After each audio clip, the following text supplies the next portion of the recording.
feel, cause I know that it's something real. Gonna say how I feel, cause I know that it's something real. Hey, hey. Gonna say how I feel, cause I know that it's something real.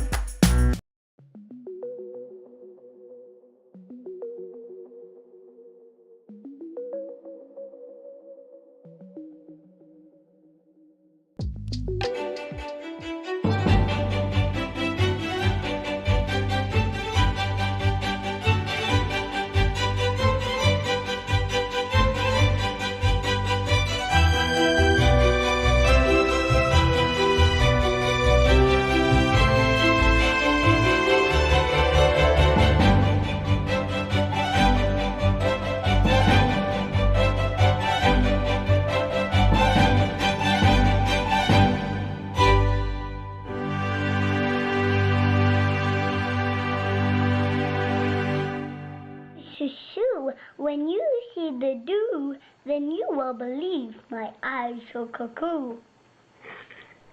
Hi, everybody. How are you guys? Woo!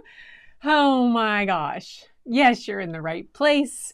Yes, yes, yes. No, Maria, I did not see Joanne's stuff today. Yeah.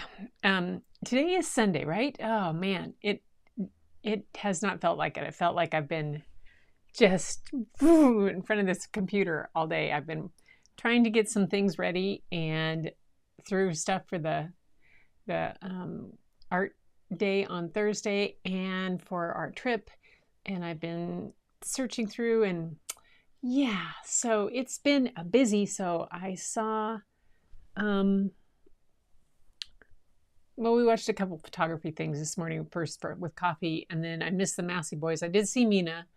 Then we went back and watched the Massey Boys when I had lunch, but I did not see Joanne's pour today. I'm really excited to see it. So, so hello, Maria. Thanks for the tip. Donna's here. Yay. And Gail. Hi, Gail. Thanks for the pictures. And let's see. Hold it. I have to check something here.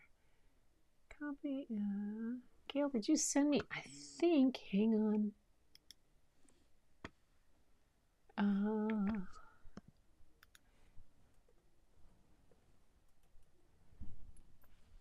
Okay. All right. That was that.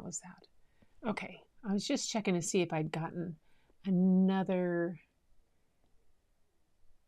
stuff today. No, that was something else. Oh. Okay. I'm back. I'm here. Yeah, we are at the right place. Ooh la la. So because I'm going to be gone in Yellowstone, I've been posting the premieres. So one of the things that might have confused you was the premiere that I posted for, I think it was for the 26th, or yeah, for that night, because I had to get that done and up. I've had some up, so they'll be just check the dates. I do that with India all the time. She's doing her 100-day challenge, and she has thumbnails that look the same for all of them, all the way up through, except for the days. And I clicked on one today, and it was for tomorrow, completely. But that's okay. And there we go. Yes, Larry's here. Deirdre, good to see everybody. Yes, sunset. Oh, and Larry, the water right now is so glass smooth, and it's been crazy weather here today. It's been raining, and then it was blowing, but now the clouds are this incredible clouds, and the sun's kind of starting to come, and we've got a high tide coming in, but the water was so glassy that you could see the reflection of the trees from Harstein Island and from Johnson Point. It just was beautiful. So I went up and took a couple pictures off the deck a few minutes ago. And then down here trying to get there. There's Angie. Yay. And I tried to spell welcome, and I spelled it wrong. Anyway, Helen's here. Yes. Gail. All right. Everybody's checking up. so I didn't, usually on Sunday I get a chance to,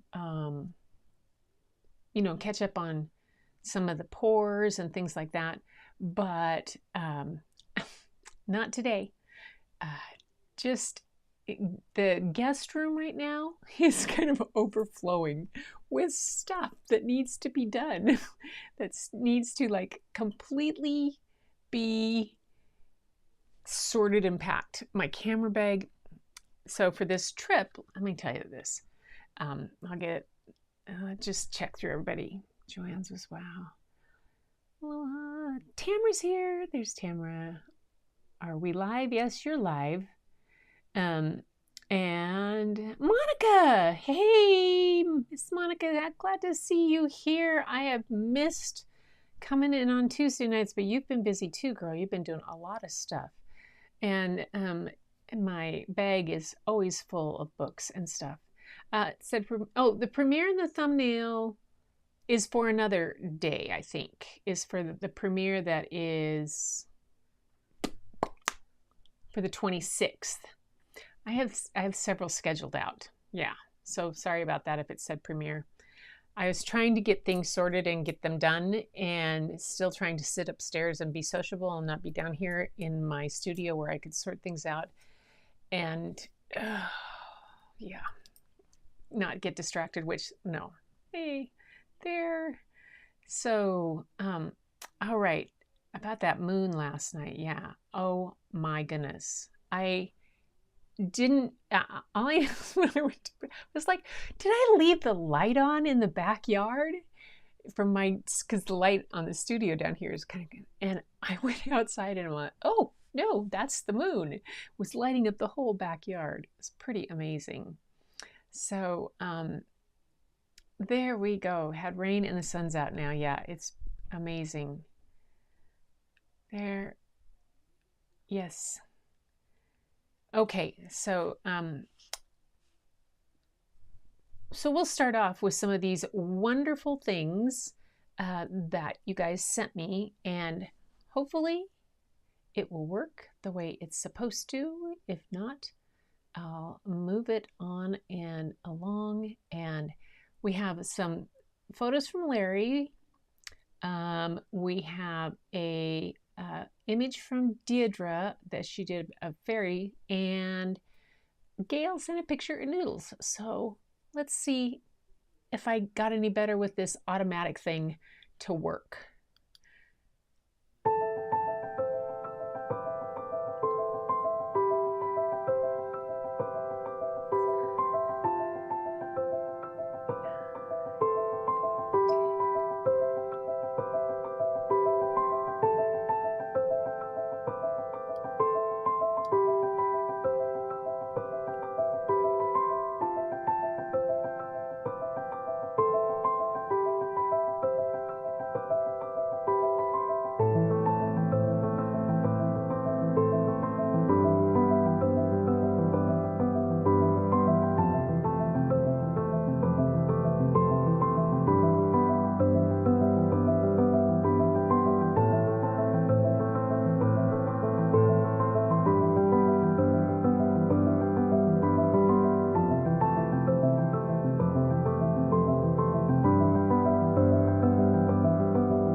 There we go. Got it to stop. Whew. Haven't figured out how it goes automatically and then it won't stop for me yet. I got it right yesterday, but I didn't. Aren't those pretty, you guys? Oh, wow. I was just blown away by the photographs, Larry. They were beautiful. And then the haiku that you added to those. This one right here. An evening returns, always inspiring us. Fortunes of nature. That's beautiful. And then, how I wish you were here. We're just two lost souls swimming in a fishbowl year after year. And then last night's moon. Whoa. That's pretty cool. And then Gail had her picture a noodle right here. And Deirdre did this picture of the fairies. She did, after our reading of the fairies, she did some fairy pictures. And then Gail was telling me that she has fairy doors in her house to let the fairies go in and out. I thought that was perfect. So cool. Such a great idea. Yeah, fairy doors. I don't admit I believe in fairies, but I have a door and window so they can come and go easily. You know, better safe than sorry. Right, Monica? Let those fairies have their little places to be. So everybody, that was some really beautiful images to have come in, and I'm having a fun time trying to. I've got that one part. It's a new feature in Ecamm to have that automated group that you can have. And you can add music to it like I have and have it go for a certain amount of seconds each time. But I haven't found the spot where it stops, to make it stop. I know there's a little thing I'm supposed to, and I just haven't found it. Of course, I haven't looked real hard because I've been kind of busy, so that's okay. For tonight, though, as I go through these, last night we had the Eloquent Elocutionists. And we got through Stacy's Extraordinary Words and that book that Maria gave me. So beautiful. And there was one other book that I had wanted to read, but we had such beautiful artwork and whatnot. And this book was a longer book too. And I decided we would just have Eloquent Elocutionist Part 2. And this is a book called Exquisite, and it's the poetry and life of Gwendolyn Brooks. And Gwendolyn Brooks, let me put her up here. Here she is. She was a very well-known, became very famous Black poet. She's one of the most highly regarded, influential, and widely read poets of the 20th century of American poetry. She was a much honored poet, even in her lifetime, with the distinction of being the first Black author to win the Pulitzer Prize. Wow. The first Black woman. She was also the poetry consultant to the Library of Congress, the first Black woman to hold that position. A political conscientious, especially those from the 1960s and later, with several of her poems reflecting the civil rights activism of the period. Her body of work gave her, according to critic George E. Kent, a unique position in American letters. Not only has she combined a strong commitment to racial identity and equality with a mastery of poetic techniques, but she has also managed to bridge the gap between the academic poets of her generation in the 1940s and the young Black militant writers of the 1960s. She was born in Topeka, Kansas, but her family moved to Chicago. Well, I'm not going to tell a whole lot about that because that just might be in the book. The book is written by Chicago author Suzanne Slade, who has done several children's books that are biographies. She did Blast Off about the first women in space, and Dr. Fauci and Dazzlin' Dolly and all these other ones, and her books right here. she's won tons of different awards.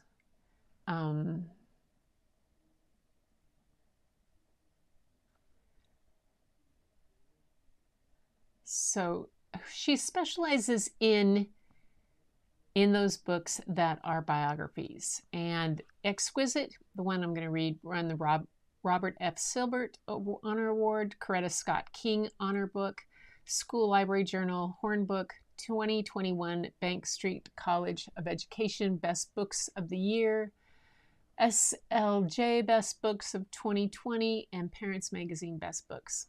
It's a good book.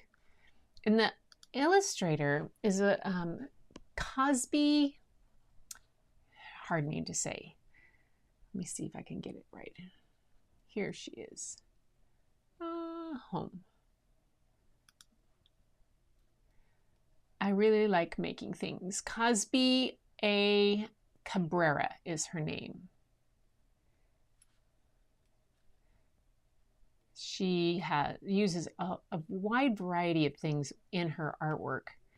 And the illustrations that she does are just full of amazing texture, and the deep color aspect to them is pretty amazing. And her line work, and like this right here in this one, that looks like a photograph within a painting. And this is the cover of Exquisite. So I'm excited to see what that has to share with us. So that's the book I'm reading tonight, called Exquisite by Suzanne Slade, and illustrated by Cosby Cabrera. Where did we go? There we go. Oh, I closed that down. So let's check with everybody before I get going. Noodle's Eyes Look Human, yes. Fairies and Cute Dragons. Pink Floyd song lyric means so much.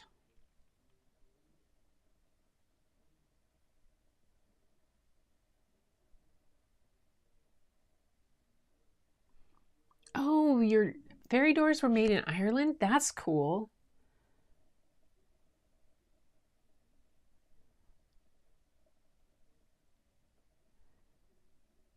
Yes. What is the one on the upper left corner? Let's see. For the fairy doors, are you talking about? Let me check. Let's see. Is that this one?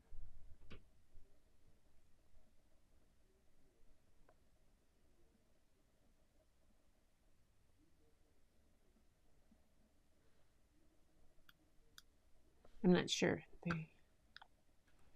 Maria was asking about that. She wants to move to Ireland in a year. Maybe she'll go visit. Never been to Europe. Oh, that would be cool. I have some friends that are in Scotland right now. Gloria's at a friend's house and won't be able to make it tonight. She misses us. I've always wanted to go to Ireland. I'm hoping next year my daughter will feel it. Yeah, my son-in-law is, well, we're Irish in our family too, obviously, you know that, but he has plans to go back, and they will go on that trip. The door in the middle, and the door's in the middle, and the other two are windows. Okay, got it. Now we know. Close that one, and now I'll go back up here. Good, got it. All right, so we're ready for the story. So the story is, like I said, Exquisite, the Poetry and Life of Gwendolyn Brooks.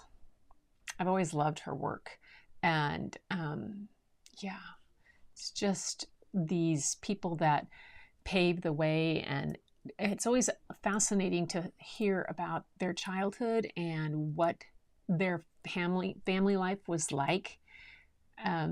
Like Stacey Abrams that we read last night, one of the things that you didn't hear in the book so much is that her mom worked at a library, and after school her mom would take them to the library and let them have them nap at the library until she was done with work. Amazing. Anyway, here we go. Let's go to this one. Yes. And that's the wrong, it's on the wrong picture. Unlock. Oh. Hang on, something's, it was not attached to my camera. Right. Unplug, replug. Come on. There we go. There we go. It came back. And, okay, you guys, I'm going to do something really quick. There we go. Yes, that's better. Exquisite. The Poetry and Life of Gwendolyn Brooks. Hope you can see that. Oh, thanks. I'm going to make sure that you can see that. I'm going to put the window that shows what you guys see over there. And yes. All right. Exquisite.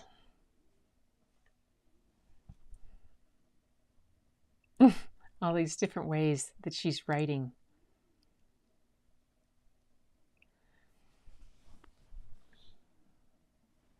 Gwendolyn grew up in the big city of Chicago with little money to spare. Yet her family owned great treasure, a bookcase filled with precious poems. Each night, her father read fine poetry aloud, passionate and proud. Nothing sounded sweeter to Gwendolyn than Father's deep voice reciting the rhythmic words. Gwendolyn memorized those lines, fine words in time, to share with her big hugging aunts.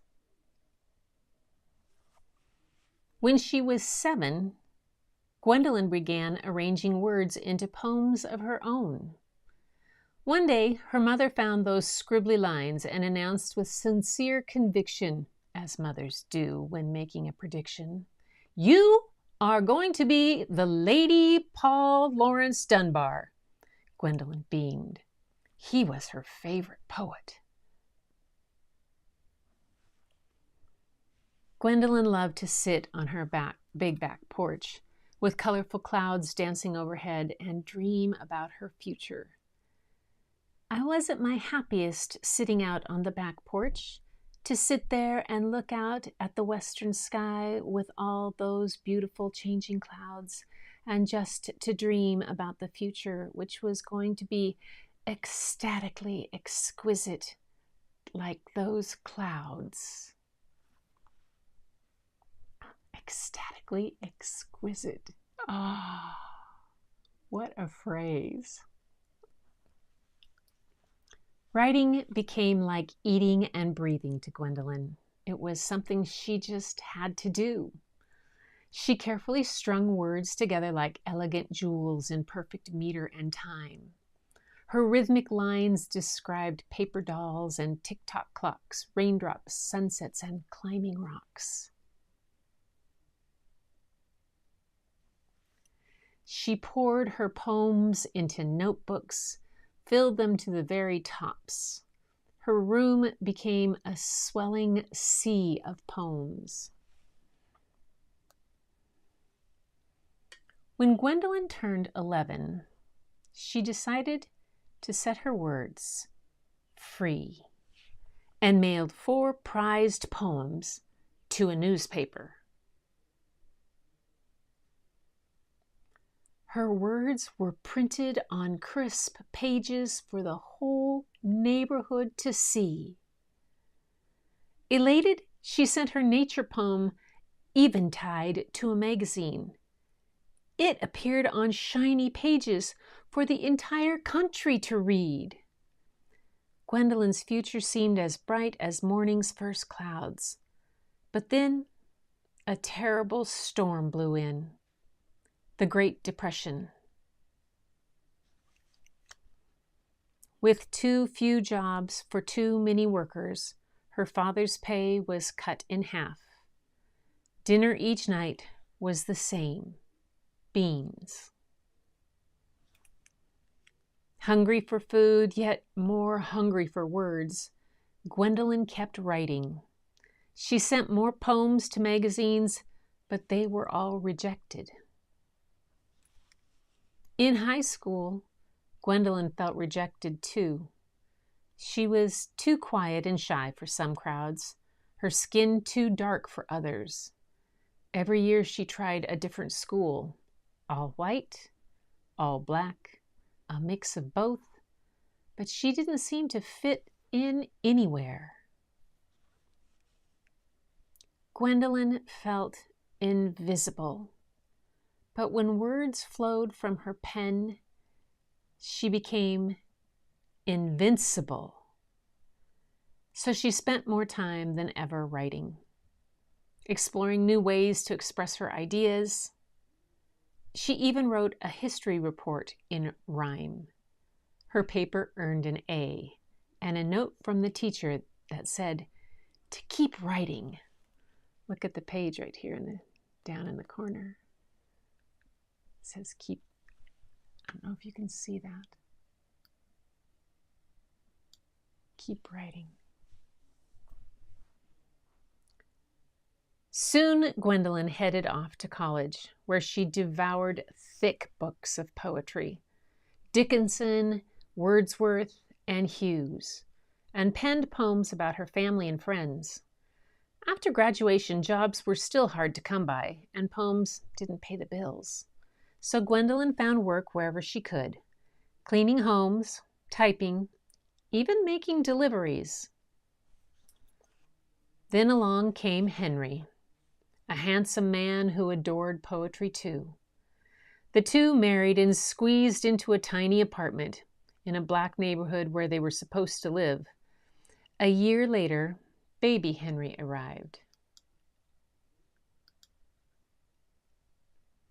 A busy wife and mother, Gwendolyn continued to write. She took a poetry class at night where she studied modern poems with different length lines, unpredictable meter and time. Inspired, she created unique poems about the nonstop busyness, the hard luck grittiness of the life in her South Side Chicago neighborhood, Bronzeville, where businesses boomed on 47th Street, where hardworking families didn't have enough to eat, where people jumped and jived to a new jazzy beat. And Gwendolyn kept polishing her words until they sparkled like silvery summer clouds. I am proud to feature people and their concerns, their troubles, as well as their joys. Eventually, one of her poems won a contest, then another, and another. Some were published in a famous poetry journal, but they still couldn't pay the bills. Even without electricity, Gwendolyn kept writing by candlelight, stories about life on her busy Bronzeville streets. I wrote about what I saw and heard in the street. And she kept dreaming about a future that was going to be exquisite.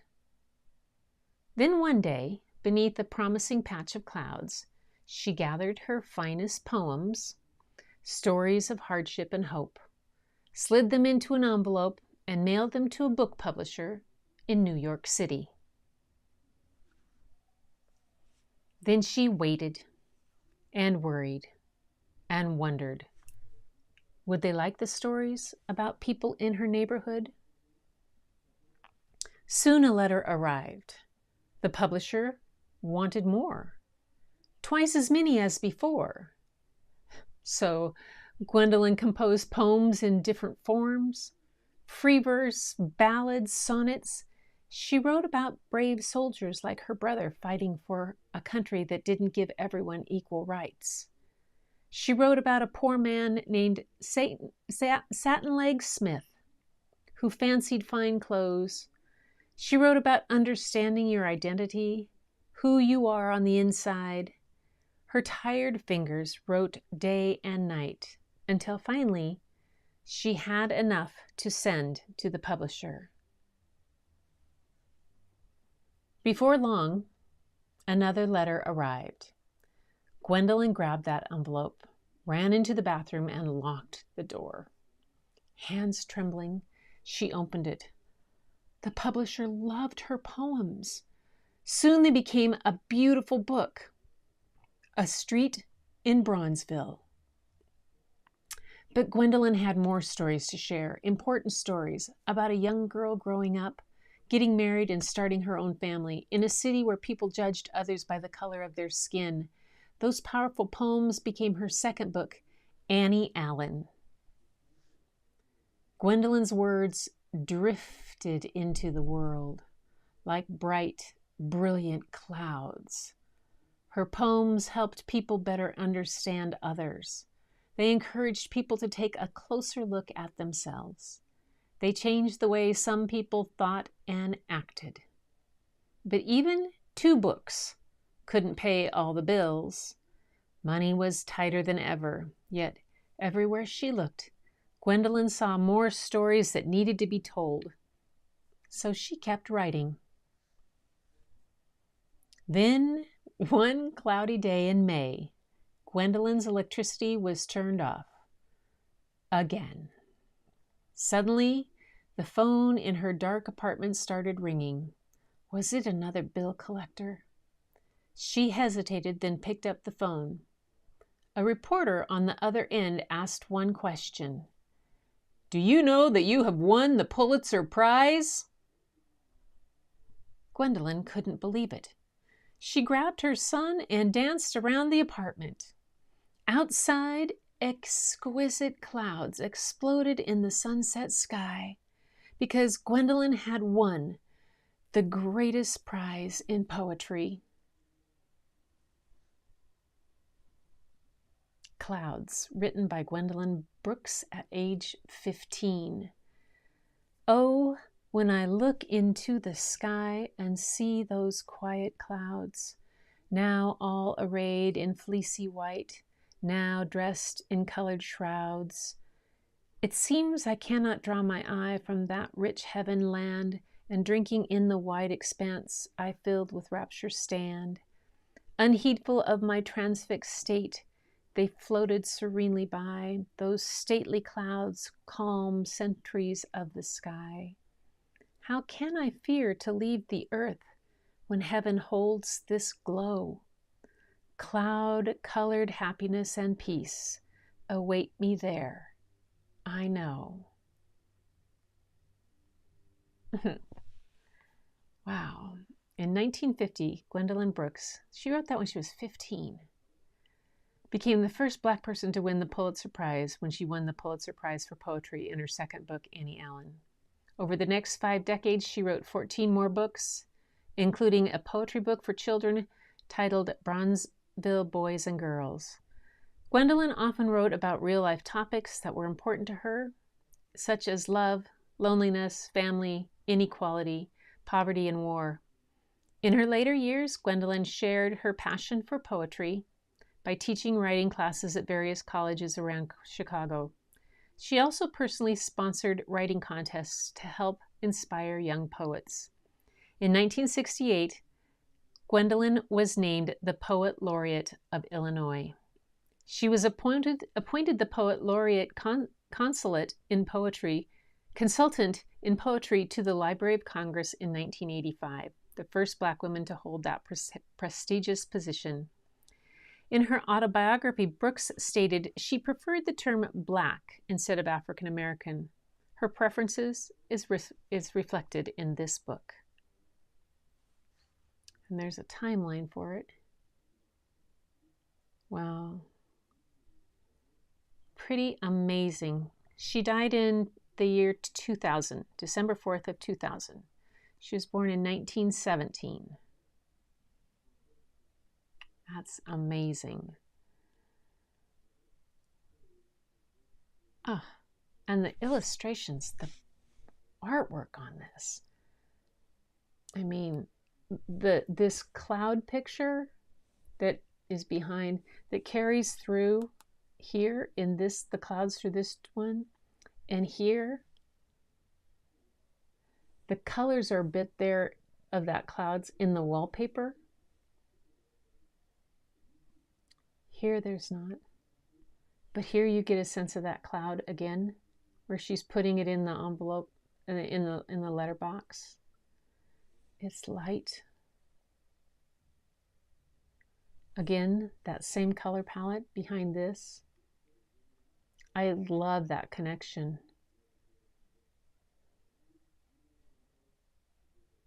And there on this one too, there's that color in the window here next to the American Childhood book of that clouds, that same color palette. Oh, and it's in her pillow too, on her bed. Wow. And in the background on this one. And the little girl paint. Oh, wow. And there it is outside that. Oh, wow. Exquisite. That's what that book is. Okay. There's some kind of conversation going on that I missed out. Okay, I missed out on something going on here.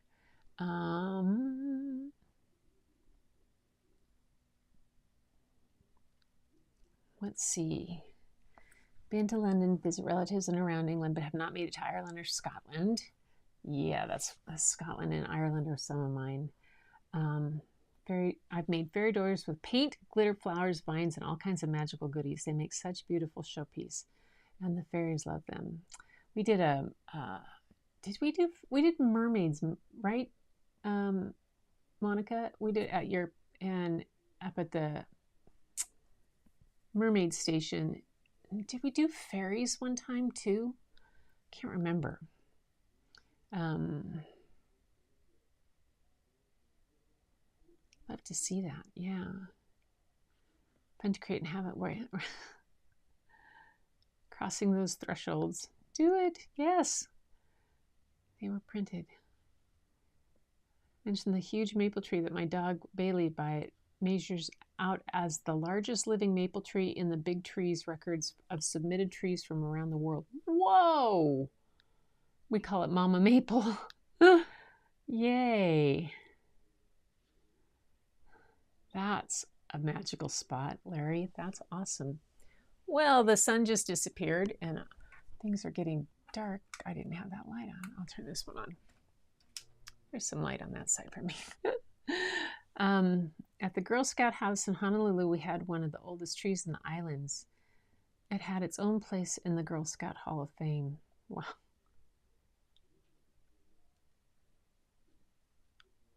I love big old trees. Angeline tree. So talking about big tree, 11 meters. Wow.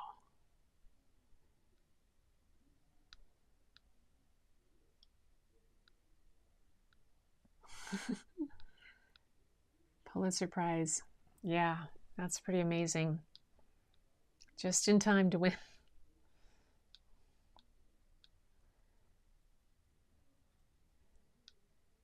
And she was a poet laureate. That's pretty amazing.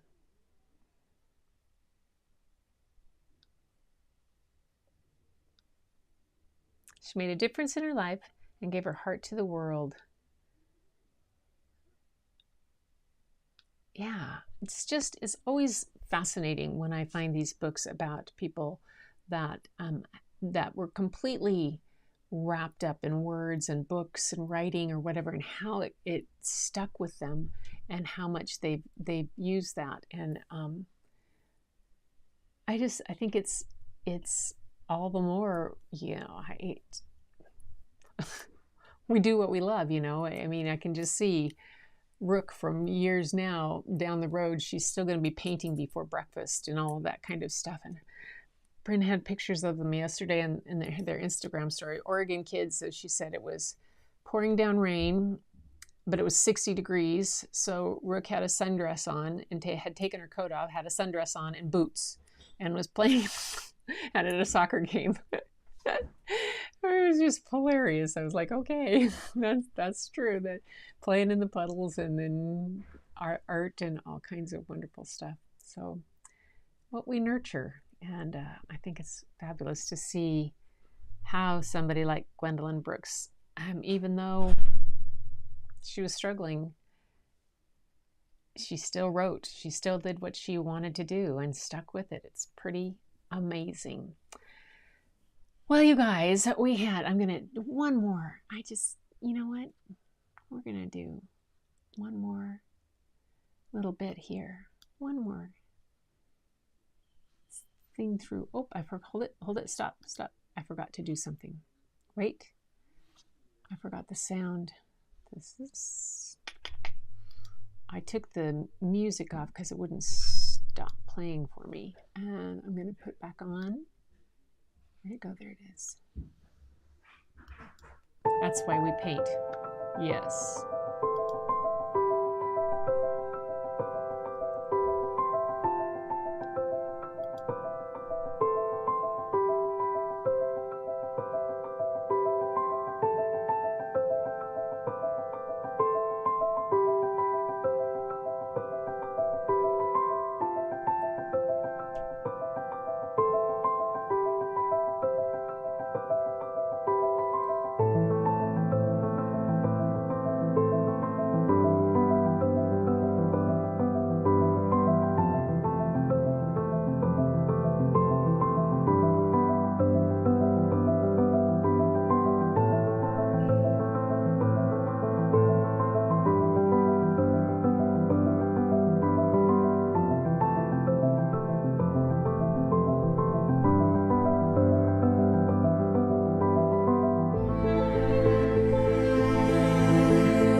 Just keep playing someplace.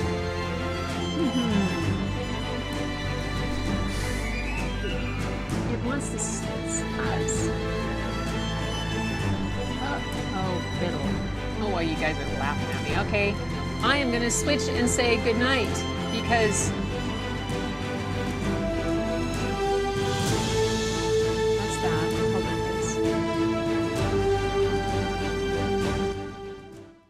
There we go. Why wasn't doing that? Huh. Something to investigate. All right, you guys.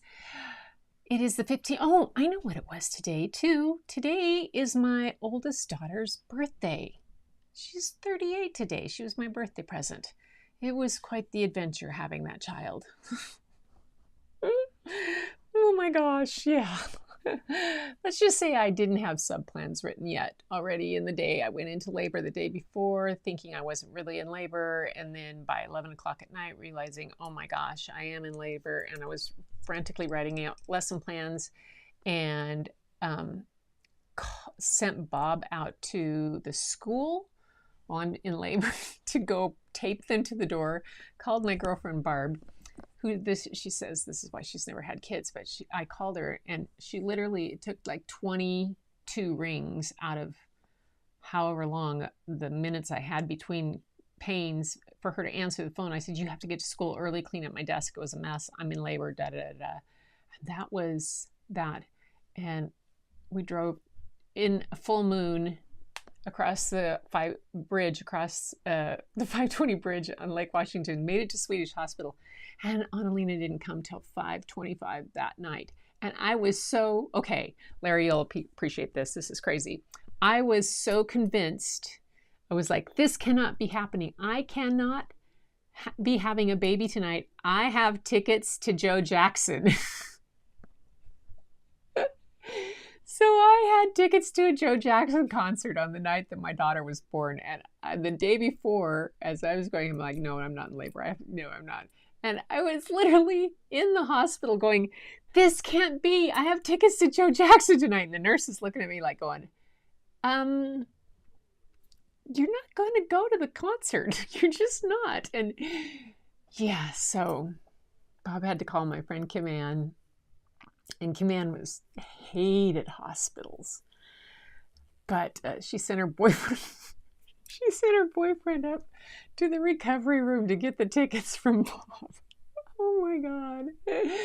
Oh yeah, that was crazy. So yeah, so if Annalena had been a boy, I probably would have named her Joe or Jackson, but nope.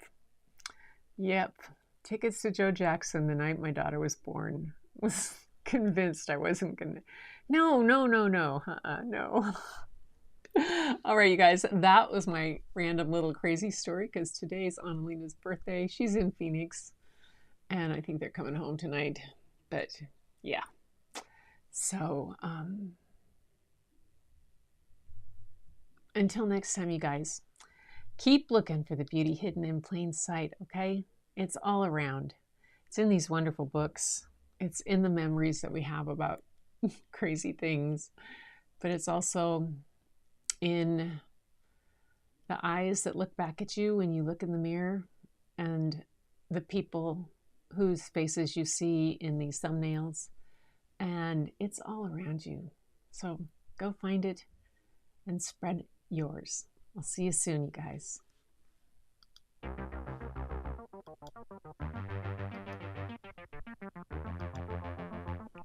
Dance time.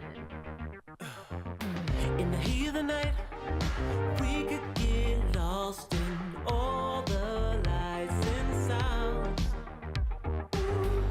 Feeling alright, we won't go home, we will just stay here downtown. There's not just stars on the boulevard, they're in the light in your eyes. Oh, we don't need no black cards, I just need you by my side. We could be shameless, famous, running cool, with a love that leaves us weightless. Ooh, drop dead gorgeous, wow. Ooh, you got me feeling starstruck too. We could be famous. Oh, yes. We could be famous. You blow my mind, looking like a model, better than the usual. Yeah, you don't even try. Not average or typical. I know. I miss Joe Jackson. Seriously, I'm a serious Joe Jackson fan. The person I know who's a more serious Joe Jackson fan is my husband. They're in the light in your eyes. Oh, we don't need no black cards, I just need you by my side. We could be shameless, famous, running cool, with a love that leaves us weightless. Ooh, drop dead gorgeous, wow. Ooh, you got me feeling starstruck too. We could be famous. So glad you were here, Gail. Yay. Be famous. Yeah, everybody take care. We could be famous. We could be famous. We